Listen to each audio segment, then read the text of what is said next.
एक लाइब्रेरी, एक coaching centre और कुछ ही मिनट में सब कुछ बदल गया। तो आज हम बात करेंगे लखनऊ के अलीगंज में जो हादसा हुआ उसकी और इंडिया के फायर सेफ्टी मेजर्स पे।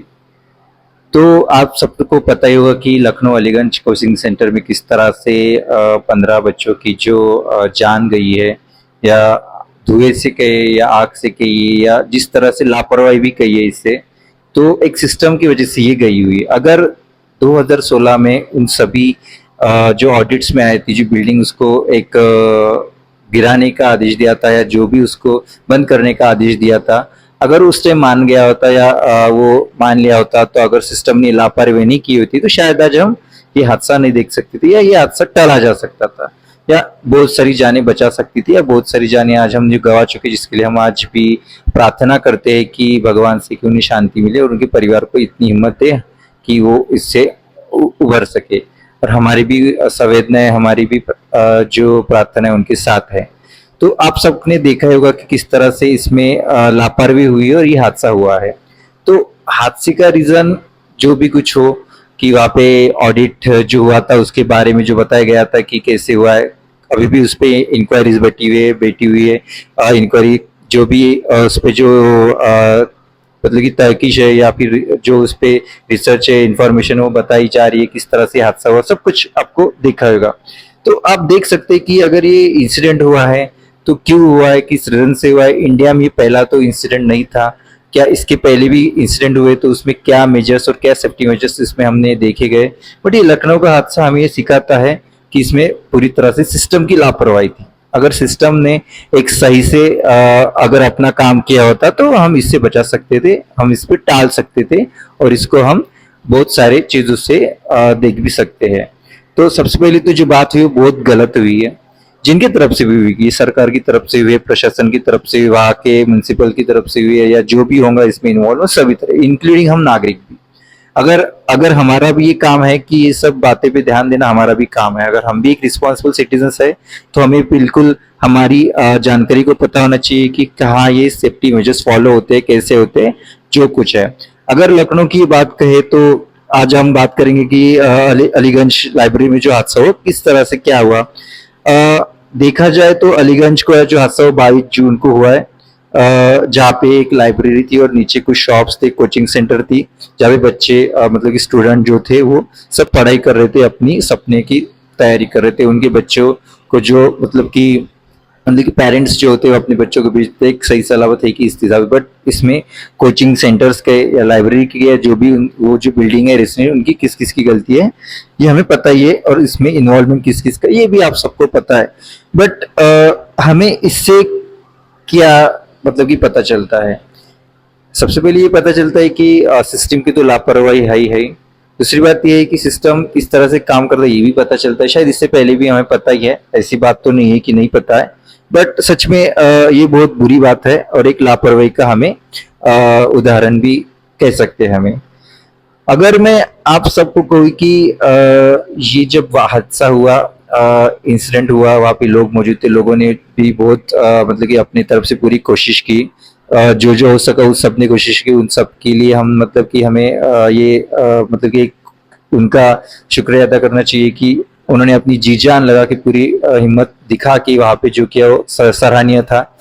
सरकार की तरफ से जो मदद हुई है, जो लाइक फायर ब्रिगेड आई है, जो पुलिस प्रशासन ने जो भी वहां पे काम किया, उन्होंने भी मतलब कि अपनी तरफ से जो सका, हर किसी इंसान ने, हर किसी नागरिक ने वहां पे अपना बेस्ट ऑफ बेस्ट देने की कोशिश की, और सही भी है। इमरजेंसी में जो उन्होंने किया उनके हिसाब से वो सब सही भी है, और उसके बाद भी मतलब कि जितनी जानें बचाई जा सकती थी वो बचाने की कोशिश की। बट अगर देखा जाए, अगर इसका सही तरह से ऑडिट किया अगर उनको बंद किया जाता तो शायद ये हम टाल सकते थे। बट इससे सीखने वाली बातें बहुत है। अगर देखा जाए तो एग्जिट पॉइंट्स वहाँ पे कम थे, शायद न के बराबरी थे। फायर अलार्म था कि नहीं था, अभी तक हमने किसी भी रिपोर्ट में देखा नहीं था। तो फिर वो वर्क क्यों नहीं कर रहा था, नहीं था तो फिर क्यों ऐसे कोचिंग सेंटर के लाइब्रेरी को हम परमिशन देते हैं या देर जो अभी भी चल रहे हैं उन पे भी एक सवाल है। अगर फायर एग्जिट के लिए एक प्रॉपर ओपनिंग स्पेस है कि नहीं, एस्केप है कि नहीं, ये भी जरूरी है। क्योंकि जहाँ पे एक मास्क में बच्चे पढ़ते हैं या कोचिंग है, हॉस्पिटल्स है, स्कूल्स है, तो यहाँ पे फायर एग्जिट की वैसे भी एक जरूरत होती है। तो ये सब हम सीख सकते हैं। एक डेटा है 2022 के हिसाब से, जहां पे हम एक बात करेंगे कि आग में भारत में कम से कम रोज की और साल की कितनी जानी जाती है। इन एन एवरेज एक डेटा आया है 2022 तक का है, 2018 से 2022 तक का है। सालाना भारत में सिर्फ आग से लोग अपनी जान जो गंवाते हैं वो है 14 से 16,000 के बीच में। तकरीबन अगर हम इसे देखें तो 15,668 का मतलब कि 88 का एक बताया गया, 15,688 2022 में डेट्स हुए, जो एवरेज पर डे है 40 की। आप सोच सकते हैं कि 40 जाने रोज जा रही है, जहाँ पे अलग अलग इंसिडेंट्स हो रहे, घर में जो एलपीजी ब्रेक है, या फिर इंडस्ट्रियल एक्सीडेंट्स है, कमर्शियल है, इलेक्ट्रिक शॉक्स है, या पुअर सेफ्टी मेजर्स और फायर एग्जिट्स की कमी। मतलब कि हर दिन 40 जाने आपको, मतलब कि सरकार कर क्या रही है, सबसे बड़ा सवाल है हमारे लिए। तो क्या सरकार को लगता है कि 40 जाने इतनी सस्ती है? क्या भारत की जनसंख्या इतनी है तो 40 जान इसमें कुछ भी नहीं है? क्या ये सोचने वाली बात नहीं लगती आप सबको या हम सबको? मतलब कि हर दिन जिसमें अलग अलग रीजंस है, मतलब कि इसमें अगर देखा जाए तो किसकी गलती है? क्या सरकार के ऑडिट्स न होने की गलती है, या सरकार इस पे ध्यान नहीं देना चाहती ये गलती है, या नागरिक खुद जिम्मेदार ये गलती है? क्या नागरिकों के पास इसकी कोई एजुकेशन नॉलेज नहीं है, मतलब कि इंक्लूडिंग मी? क्या अगर मान लीजिए मुझे अगर बेसिक नॉलेज नहीं पता है कि फायर एग्जिट्स में मुझे क्या करना चाहिए, ये प्राइमरी एजुकेशन मुझे पता ही नहीं, तो मैं क्या कर सकता हूँ? तो इसके लिए हम भी तो जिम्मेदार है ना। तो अगर ये डेटा ये कहता है कि टोटल 15,600 मतलब कि 15,688 इंजुरीज होती है, मतलब कि फायर से डेथ्स होती है, 13,165 इंजुरीज होती है हर साल। एस्टिमेटेड प्रॉपर्टी लॉस जो होता है 2,856 करोड़, मतलब कि 2856 करोड़ से भी ज्यादा लॉस होता है, प्रॉपर्टी लॉस। और दूसरा होता है टोटल फायर इंसिडेंट रिपोर्टेड, मतलब कि हर साल 1,36,523 इंसिडेंट रजिस्टर्ड किए जाते हैं, कम या ज्यादा। आप सोच सकते हैं कि कितना बड़ा एक मतलब कि एक आंकड़ा है ये, एक डिजिट है, जहां पे 2018 से पहले 13,000 थी, फिर 13,900, 2020 में 14,800, 2021 में 15,000 और आज 2022 में 15,688। मतलब कि आंकड़ा बढ़ते गया। जैसे मैंने कहा कि 40 प्लस का एवरेज आ रहा है पर डे डेथ का, सिर्फ फायर की वजह से। मतलब कि हम क्या, मतलब कि क्या बताना चाहती गवर्नमेंट की हमें, या तो फायर सेफ्टी मतलब कि बारे में जानकारी है कि नहीं, ये सबसे बड़ा प्रॉब्लम है। क्या हमें बताया गया नहीं, ये सबसे बड़ा प्रॉब्लम है। सबसे ज्यादा अगर इसमें प्रभावित जो लोग होते हैं बच्चे और बुजुर्ग। मतलब कि बच्चे को तो एक छोटे बच्चे को क्या ही समझेगा कि कहाँ से वो एग्जिट करे, कहाँ से। और बुजुर्ग तो इसलिए प्रॉब्लम हो सकती है कि उनके पास सहारा सहारा उनको जरूरी होता है, तो इसमें सबसे ज्यादा ये लोग प्रभावित है। सेकेंड में महिलाएं आती है। महिलाएं को शायद हो सकता है कि हमने प्रॉपर ट्रेनिंग नहीं दी होगी या प्रॉपर एजुकेशन नहीं दिया होगा। तीसरी बात, इसमें लो इनकम फैमिली जहाँ पे ये सब लोग आते हैं सबसे ज्यादा प्रभावित में। फैक्ट्री और कंस्ट्रक्शन वर्कर्स जहाँ पे भी इंडस्ट्रियल एरिया ये सब वहाँ पे। चौथा है झुग्गी झोपड़ी और पुरानी बिल्डिंग्स में रहने वाले लोग। अभी पुरानी बिल्डिंग्स में जो झुग्गी झोपड़ी उन्हें रहने वाले लोग है ये भी। सो ये सब लोग मतलब कि हर साल आप देख सकते हैं कि जूझ रहे हैं। मतलब कि नॉट अ जोक कि हम 15,000, मतलब कि अगर अगर मैं राउंड फिगर पे कहूँ तो 16,000 लोग इससे प्रभावित हो रहे हैं। ये बहुत बड़ी मतलब कि हमारे लिए एक चैलेंजिंग बात है कि हमें फायर सेफ्टी मेजर्स ही नहीं पता है, या फिर गवर्नमेंट बताना नहीं चाहती या बता ही नहीं रहे। अगर बता रही तो कहाँ बता रही, आई डोंट नो। सबसे पहली बात, इंडिया में इससे पहले भी बहुत बड़े हादसे हुए। अगर आपको जानना है तो आप गूगल पे भी डाल दीजिए, इंटरनेट पे जाइए, कहीं पे भी जाइए, जो भी आप सोर्स यूज करते हैं। तो Surat Takshashila coaching centre fire 2019, Delhi Anaj Mandi fire 2019 में हुआ है, मुंबई कमला मिल्स जो फायर हुआ है वो भी 2017 में, और उससे पहले कोलकाता एमआर हॉस्पिटल का हुआ था 2011 में। तो ये इंसिडेंट हुए हैं, इंक्वायरी हुई है, रिकमेंडेशन आए हैं, इम्प्लीमेंटेशन भी कुछ तरह से हुए, कुछ हुए कुछ नहीं हुए। बट कंप्लायंस सबसे बड़ा चैलेंज बना हुआ है। आज भी कंप्लायंस ही सबसे बड़ा चैलेंज है। मतलब कि इतने सब मेजर्स एक्सीडेंट्स हुए, इंसिडेंट्स हुए, फिर भी हमारी सरकारें, हमारे सिस्टम कहाँ पे ध्यान दे रही है, आई डोंट नो।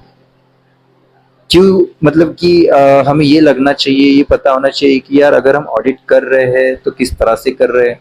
क्या मतलब कि आज के नागरिकों को एक बेसिक सेफ्टी मेजर्स पता है कि नहीं, ये भी चैलेंज है। क्या हम प्राइमरी एजुकेशन के तहत इनको ये बता पा रहे कि किस तरह से फायर एग्जिट्स होता है, अगर कहीं पे आग लगती है तो आपको सबसे पहले क्या करना चाहिए, क्या होता चाहिए, वहाँ पे फायर एक्सटिंग्विशर है तो उसका यूज कैसे करना चाहिए। मैं आज भी कई कॉर्पोरेट्स में देखता हूँ, मैं रील्स वगैरह देखते रहता हूँ या कभी शॉर्ट्स देखता हूँ या इन वीडियोज आते हैं, तो अच्छा लगता है कि यार वहाँ पे कुछ हो रहा है। जो कॉर्पोरेट्स हमारे कुछ दोस्त है, आपने भी देखा होगा कि वहाँ पे उनको बाहर भेजा जाता है, एक फायर एक्शन ड्रिल होता है, मॉक ड्रिल होता है, जो कि होता है कहीं कहीं पे, या नहीं मोस्ट ऑफ कॉर्पोरेट्स पे हो रहा है। बट क्या ये पब्लिक प्लेसेस पे हो रहा है, स्कूल्स पे हो रहा है, या जहाँ पे इसकी और ज्यादा जरूरत है वहां पे हो रहा है, या यहाँ सभी सिखा रहा है कोई? अगर नहीं सिखा रहा है तो फिर हमें किस तरह से सिखाया जा सकता है? क्या हमें गवर्नमेंट इनिशिएटिव के साथ पब्लिक प्राइवेट पार्टनरशिप या फिर पब्लिक के साथ मिलकर करना चाहिए? इन्फ्लुएंसर ने खुद कैसे बताया, किस तरह से इस पे और इम्प्लीमेंटेशन कर सके, बहुत जरूरी है। मतलब कि fire, basic fire and exit safety rules जो कहता है कि पास, जो कि एक फायर एक्सटिंग्विशर के चलाने के लिए पास के करके एक ये होता है, जिसे कहते हैं सबसे पहले तो pull the pin, second aim the base of the fire, जो भी एम होगा वहाँ बेस का जो फायर, उसके बाद स्क्वीज जो फायर एक्सटिंग्विशर बेस है वो, और तीसरा मतलब लास्ट होता है स्वीप, जहाँ पे आग लगी वहां पे वो सिर्फ, ये छोटा हो सकता है बड़ा हो सकता है, जो भी फायर, ये मोस्टली सबको पता है। बट अगर in case basic fire safety rules ये कहती है, अगर कहीं पे भी खुदा ना खास्ता कभी होगा नहीं, बट ये नहीं भी होना चाहिए, मैं कभी नहीं कहूंगा कि भगवान ये कभी ऐसा होने दे, बट आपको ये रूल्स पता होनी चाहिए कहीं पे भी जहां पे भी होते हो आप।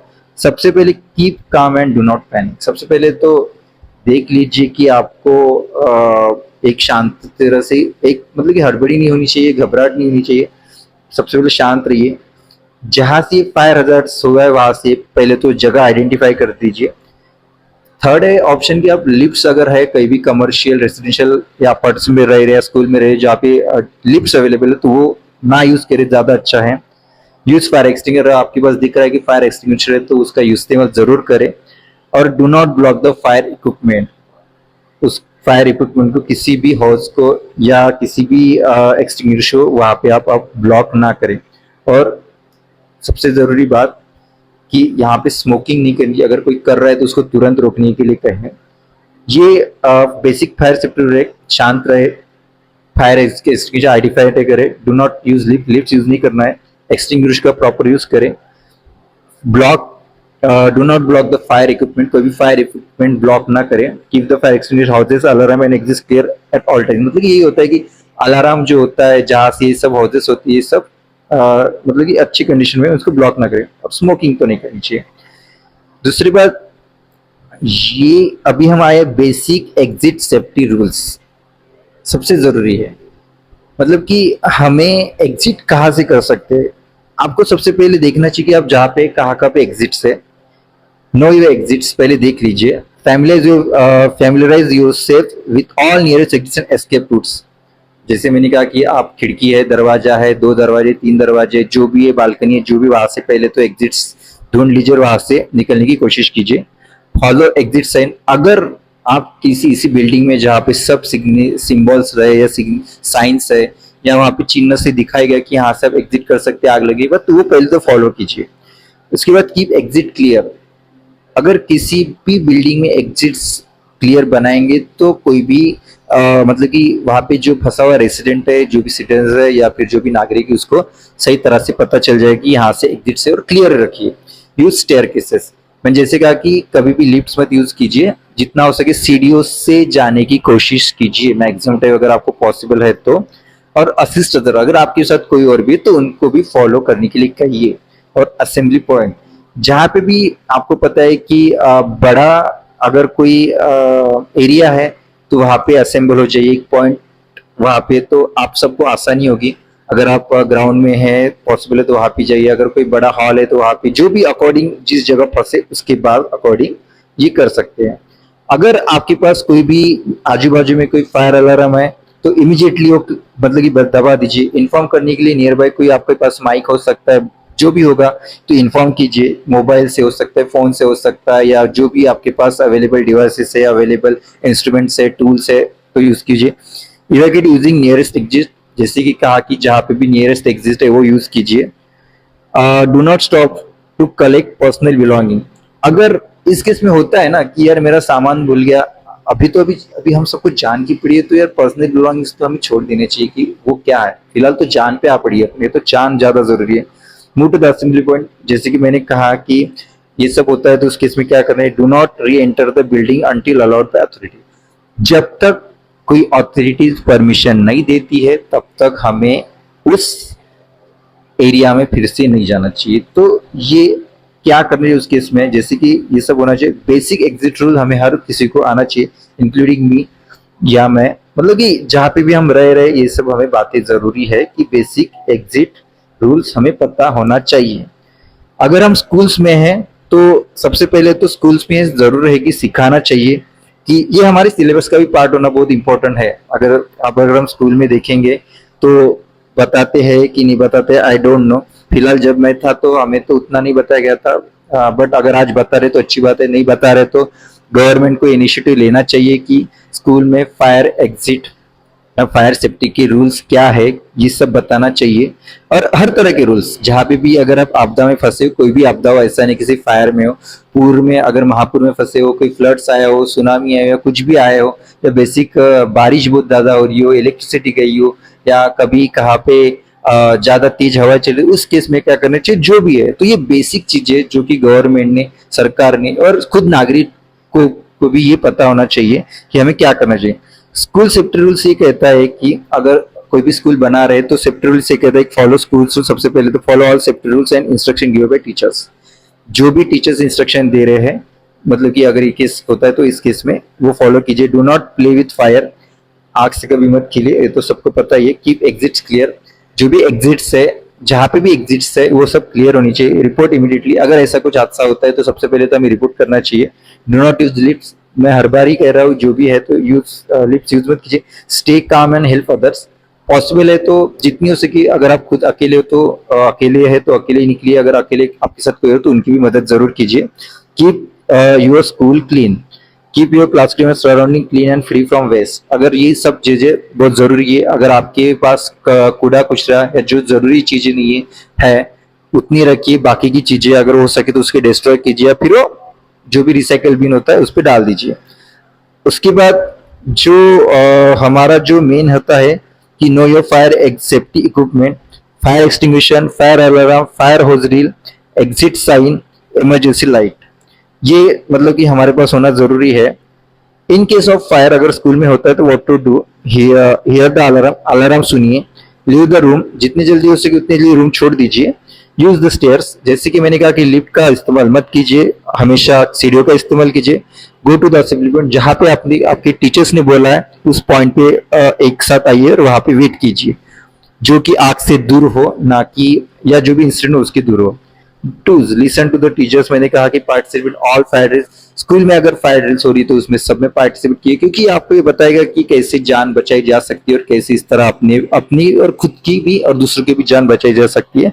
Keep your school safe and hazard free, help create a culture of safety. क्या नहीं करना चाहिए, कहीं पे भी अगर ऐसी सिचुएशन आती है तो हमें क्या नहीं करना है। Do not push a panic, do not reenter the building during fire, do not bring matchsticks, lighters और toys that can cause fire, मतलब कि जो भी आपके पास इंस्ट्रूमेंट है उसमें वो ना ही इस्तेमाल करे तो अच्छा है। जैसे कि आग की बेटी होती है या फिर मैचस्टिक्स होती है जैसे, या फिर कोई टॉयज होता है। और do not take a selfie और वीडियोज ड्यूरिंग इमरजेंसी, सबसे पहले तो ये कभी नहीं करना चाहिए। अगर आपके पास मोबाइल है तो पहले जेब में रखिए और किसी और की पहले मदद कीजिए, जहाँ पे आपको सेल्फी और वीडियोस कभी नहीं लेनी चाहिए। मतलब कि आपको अगर पॉसिबल है तो ये करने की बहुत ज्यादा जरूरी है। Be responsible, be alert, be a safety leader. उसके बाद अगर केयर फॉर योरसेल्फ, अगर खुद की भी कीजिए और दूसरी की भी कीजिए केयर। रिपोर्ट हजार्ड इमीडिएटली, जहां पे भी पॉसिबल है तो अगर आप कॉल कर सके तो कॉल कीजिए, अलार्म है तो अलार्म बजे, घंटी है तो घंटी बजे, जो भी आपके पास अवेलेबल आप दूसरों को अलर्ट कर दीजिए और रिपोर्ट कीजिए। Make your school safer place, तो ये स्कूल के लिए है जहाँ पे हम बता रहे हैं कि ये सब बातें जरूरी है। अगर स्कूल में अगर फायर एजुकेशन की बातें हो रही है, फायर एजुकेशन दे रहा है कि फायर सेफ्टी रूल्स कैसे है, फायर सेफ्टी रूल्स ही नहीं, मैं कहूंगा कि हर तरह के रूल्स ये सब होना जरूरी है। Rules and regulation for audit of government, commercial, resident, public and building and places, मतलब कि ये बहुत जरूरी है कि ऑडिट का पॉइंट, विदाउट एनओसी आप कोई भी बिल्डिंग नहीं चला सकते। Fire NOC is mandatory for everyone. मतलब ये सबसे पहली जो जो ये जो इंसिडेंट हुआ था लखनऊ में, वहां पे फायर एनओसी शायद नहीं थी। अगर थी या नहीं थी एक बार चेक करना, बट जहां तक मैंने पढ़ा है वहां पे तो नहीं थी। तो fire NOC is mandatory before occupation, जो भी है fire NOC is mandatory for all occupation. अगर आपके पास बिल्डिंग है कुछ भी है तो फायर एनओसी मैंडेटरी होती है। उसके बाद जो होता है कि हाई रिस्क पॉइंट जोन जो होते हैं, हाई रिस्क ऑक्यूपेंसी, जैसे hospital, malls, theatres, industrial high rise, यहाँ पे क्वार्टरली ऑडिट मैंडेटरी है as per government rules. Frequency of audit जो जो कहते हैं ये गवर्नमेंट का रूल्स है। मीडियम रिस्क ऑक्यूपेंसी जैसे कि होता है कमर्शियल कॉम्प्लेक्स, उसके बाद commercial complex, hotel, schools and offices, ये हाफ ईयरली मतलब कि साल में 2 बार इनको ऑडिट होना मैंडेटरी है, मतलब कि मैंडेटरी है। Low risk occupancy residential building, small offices और शॉप, जो कि एनुअली होते हैं, मतलब साल में एक बार।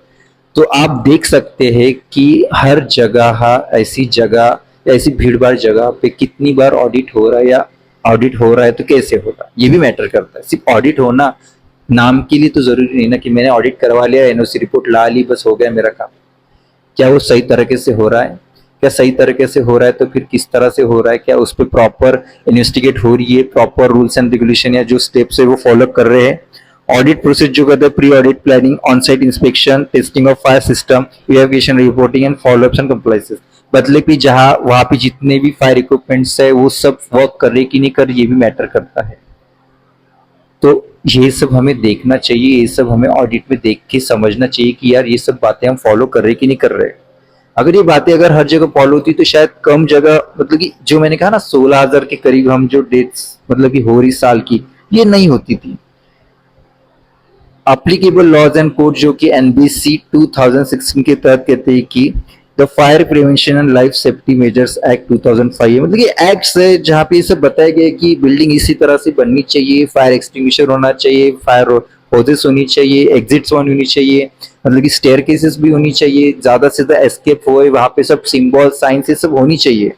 बट ये कितनी जगह होता है हमें पता ही नहीं। हमें पता है क्या? आइडिया नहीं है। जो मतलब कि हाई रिस्क जैसे हॉस्पिटल्स हो गए, कमर्शियल बड़ी बड़ी बिल्डिंग्स होगी, जो मॉल्स हो गए, थिएटर्स हो गए, यहाँ पे तो लोग यार हमेशा जाते रहे, तो यहाँ पे ऑडिट कितना होता है?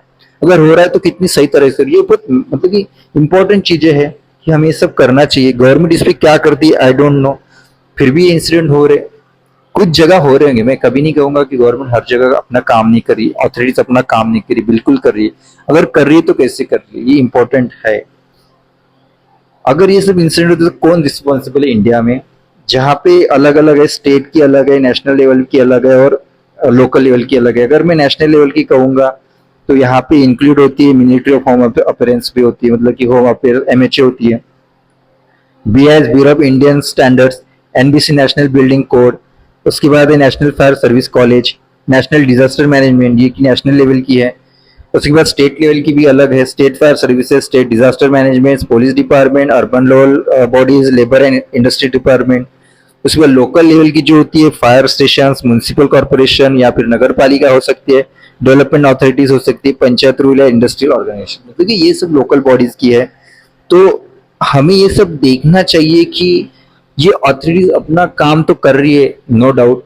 आज भी तो ये टाइम पे आने की बिल्कुल कोशिश करते हैं, आते भी है कई कई जगह इन्होंने सेफली रेस्क्यू भी किया, ऐसा नहीं कि हर जगह ऐसे। बट ये सब भी जरूरी है कि अगर फायर ड्रिल्स कहीं पे हो रही है जहाँ पे जो फायर ब्रिगेड्स वाले आते हैं, क्या वो लोकल लेवल पे भी ये सब करवा के दे रहे हैं? पॉसिबिलिटी अगर है तो स्कूल में कैसे बता सके हमें कि ये सब बातें होती है? अगर होती है तो किस तरह से होती है, क्या होती है, किस तरह से हम इन पे, और मतलब कि हमें ये जरूरी है करना कि हमें इस पे कैसे कैसे इंसिडेंट पे हमें ओवरकम करना है, ना कि इंसिडेंट बढ़ाना है। जितने हमें इंसिडेंट कम हो सकते हैं ये सब होनी जरूरी है। आज जितनी भी बिल्डिंगें बन रही है, क्या उसमें ये सब नॉर्म्स यूज कर रहे हैं? क्या हम यूज कर रहे हैं तो किस तरह से यूज कर रहे हैं? क्या ये हमारी जितनी बिल्डिंग बनाने वाले की, मतलब कि जो ओनर है या जो भी कॉन्ट्रैक्टर है, जो भी प्रोजेक्ट बिल्ड कर रहा है या बना रहा है, कंस्ट्रक्ट कर रहा है, उनकी जितनी जिम्मेदारी, क्या रेसिडेंट की उतनी जिम्मेदारी, उस पर रहने वाले की जितनी जिम्मेदारी, मतलब कि सिटीजन की उतनी जिम्मेदारी है कि नहीं? ये हमारी भी जिम्मेदारी बहुत जरूरी है। देखा जाए तो इंटरनेशनल कुछ देश है, जिस कंट्री है, शायद ये भी प्रैक्टिस हमारे देश में भी अच्छी तरह से फॉलो करे, बट फिर भी वहां पे अगर होता है तो किस तरह से मेंटेन से कि अगर जापान में देखा जाए तो वहां पे अर्थक्वेक का बहुत मेजर प्रॉब्लम होता है, आपने देखा होगा। तो वहां पे earthquake and fire integrated building design होती है।